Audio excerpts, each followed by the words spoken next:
अस्सलाम वालेकुम। उम्मीद है आप सब लोग खैरियत से होंगे। अगर लोगों से पूछा जाए कि आप रोज़ा क्यों रखते हैं तो उनमें से ज़्यादातर लोगों का जवाब यही होगा कि ये रोज़ा रखने में सवाब है, या ज़्यादा से ज़्यादा ये कह देंगे कि जिस्म की ज़कात है। लेकिन इसका असल मकसद ज़्यादा लोगों को नहीं पता कि रमज़ान मुबारक के महीने के पीछे असल मकसद क्या है। तो आइए आपको बताते हैं कि रमज़ान का असल मकसद क्या है।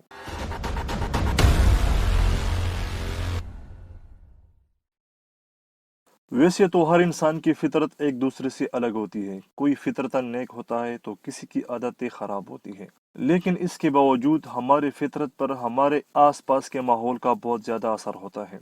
अगर हम एक अच्छे माहौल में रह रहे हैं तो इसका हमारी फितरत पर बहुत अच्छा असर पड़ता है। इसके अलावा हमारी तरबियत भी अच्छी होती है और हमारे अमाल और इबादत भी अमूमन ठीक होते हैं। लेकिन अगर हम एक बुरे और ख़राब माहौल में रह रहे हैं, चाहे हम फितरतन कितनी भी अच्छी क्यों ना हो, हम पर इसका थोड़ा बहुत गलत असर ज़रूर पड़ता है। और ख़ास कर ऐसे लोग जो आम दिनों में इबादत से दूर रहते हैं और जो फितरतन मामलात में भी अच्छे नहीं है, अक्सर उनकी तरबियत भी अच्छी नहीं हुई होती, तो वो लोग अगर ख़राब माहौल में रह रहे हैं तो दीन की तरफ रुजू करना और अपने मामलात ठीक करना तकरीबन नामुमकिन हो जाता है।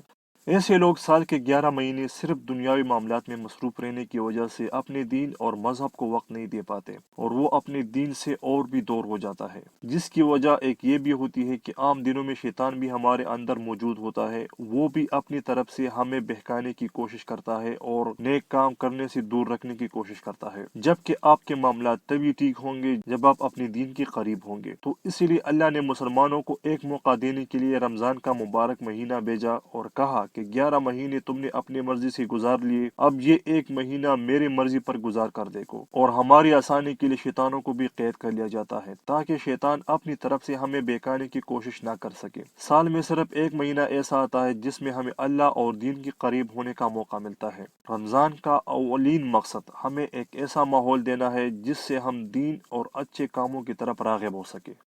रसूलुल्लाह सल्लल्लाहु अलैहि वसल्लम फरमाते हैं, अल्लाह ताला ने फरमाया, इंसान का हर अमल उसके लिए है सिवाय रोजे के, कि वो मेरे लिए है और मैं ही इसका बदला दूंगा। रोजा डाल है, जब तुम में से किसी का रोजा हो तो ना वो कोई शहवानी बात करे और ना शोर गुल करे। अगर कोई शख्स इससे गाली गलोच या लड़ाई करे तो वो कह दे, मैं रोजेदार हूँ। कसम उस जात की जिसके हाथ में मोहम्मद की जान है, रोजेदार के मुंह की बदबू अल्लाह ताला के नजदीक कस्तूरी की खुशबू से भी ज्यादा अच्छी है।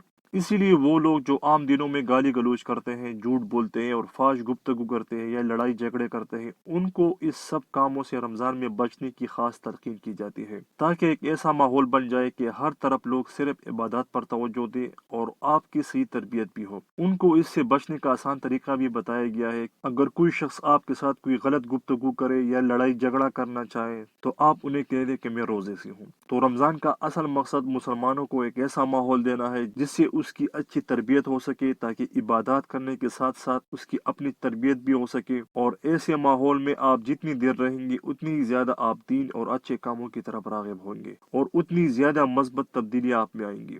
लेकिन अगर आप रोज़ा रखने के साथ साथ बाकी गलत कामों से भी नहीं बचते तो रोज़ा रखने का असल मकसद फोत हो जाता है, क्योंकि रमज़ान का मकसद सिर्फ भूखा प्यासा रहना नहीं। इसीलिए तो हदीस शरीफ में फरमाया गया है कि अगर कोई शख्स झूठ बोलना और दगाबाजी करना रोज़े रख कर भी ना छोड़े तो अल्लाह ताला को उसकी कोई ज़रूरत नहीं कि वो अपना खाना पीना छोड़ दे। तो रोज़ा रखने का असल मकसद इंसान की अच्छी तरबियत है, ऐसी तरबियत कि इंसान इबादत करने के साथ साथ गलत कामों से भी बचता रहे, तभी आप अल्लाह के करीब हो सकते हैं। अगर आप नमाज रोज़ा रखते हो और बाकी फ़राइज़ का भी एहतमाम करते हो लेकिन आपके बाकी मामलात ख़राब है और दूसरी बुराइयां भी आप में मौजूद है तो आपकी ज़िंदगी पुरसकून नहीं होगी और ना ही आपकी ज़िंदगी के मामलात ठीक होंगे। आप हमेशा किसी न किसी मसले में गिरे रहेंगे। तो हमें चाहिए कि हम नमाज और रोज़ा रखने के साथ साथ तरावी भी ज़रूर पढ़ें। इसके अलावा हमें चाहिए कि रोज़ तर्जुमे के साथ कुरान पढ़े और अहादीस भी पढ़े और उस पर थोड़ा थोड़ा अमल करने की कोशिश भी करें। हमारे बहुत से मसाइल के हल इसमें मौजूद है, क्योंकि कुरान मजीद अल्लाह ताला ने इंसान की रहनुमाई के लिए भेजा है और हमारे रसूल हज़रत मोहम्मद सल्लल्लाहु अलैहि वसल्लम की ज़िंदगी में भी हमारे लिए मुकम्मल रहनुमाई मौजूद है। अगर हम इनकी अहादीस पढ़ें तो इसमें हर किस्म के लोगों के लिए सबक मौजूद है। आप सल्लल्लाहु अलैहि वसल्लम के तरीके पर चलकर हम सही मानों में एक कामयाब जिंदगी गुजार सकते हैं। अगर आप लोग रोज़ों की हालत में दोस्तों से भी मिले तो फजूल बातों से भी इज्तनाब करें। यकीन रखें कि आपकी ज़िंदगी के मामलात आहिस्ता आहिस्ता ठीक होने शुरू हो जाएंगे और आपकी ज़िंदगी पुरसकून हो जाएगी। آپ لوگوں کی آسانی کے لیے میں آپ کے سامنے ایک مثال پیش کرتا چلوں۔ جو لوگ سے روزے پر جاتے ہیں ان میں اتنی تبدیلیاں نہیں آتی، صرف 2-3 دن ٹھیک رہتے ہیں، پھر وہ واپس اپنے غلط عادات کی طرف لوٹ آتے ہیں۔ وجہ کیا ہے؟ کیونکہ 3 دن اسے مکمل اسلامی ماحول ملتا ہے اور اسی ماحول سے اثر لے کر وہ کچھ دنوں کے لیے ٹھیک ہو جاتا ہے، لیکن 3 دنوں کا اکثر لوگوں پر اتنا زیادہ اثر نہیں پڑتا۔ لیکن جب کوئی شخص 4 مہینوں کے لیے تبلیغ پر جاتا ہے تو وہ شخص مکمل طور پر بدل جاتا ہے، کیونکہ جتنی دیر تک انسان اچھے ماحول میں رہتا ہے تو اتنی ہی اس میں زیادہ مثبت تبدیلیاں آتی ہے اور اتنا ہی وہ دین کی طرف راغب ہوگا۔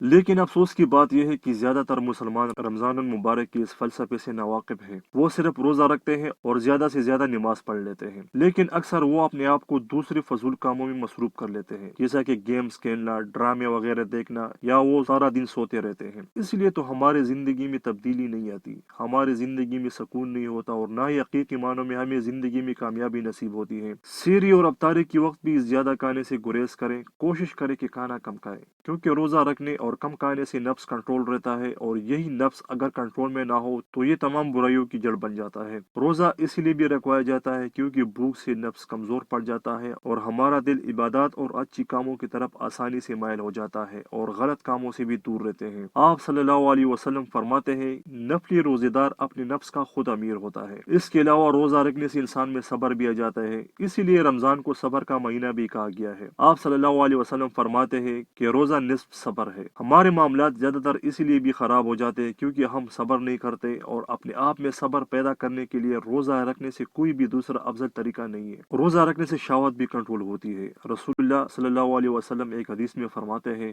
تم میں سے جو شخص نکاح کے اخراجات کی طاقت رکھے وہ شادی کرے، اور جو اتنی وسعت نہ پائے وہ روزے رکھے، کیونکہ روزہ اس کی شہوت کو کچل دے گی۔ جن لوگوں کی شہوت زیادہ ہے تو اس کو چاہیے کہ وہ روزے رکھے۔ روزہ بہت سی بیماریوں سے بھی بچاتا ہے۔ اگر کوئی شخص روزہ نہ رکھ سکے تو ان کو چاہیے کہ وہ کم کھانا کھائے۔ روزہ بہت سی بیماریوں سے بھی بچاتا ہے، چونکہ زیادہ تر بیماریاں معدے سے آتی ہیں، اور معدہ صحت مند ہوگا تو انسان بہت سی بیماریوں سے محفوظ ہوگا۔ روزے کے فوائد بہت زیادہ ہے، اس لیے انبیاء کرام اور صحابہ کرام عام دنوں میں بھی روزہ رکھتے تھے۔ اس لیے اگر کوئی شخص عام دنوں میں بھی روزہ رکھ سکتا ہے تو وہ روزہ ضرور رکھے۔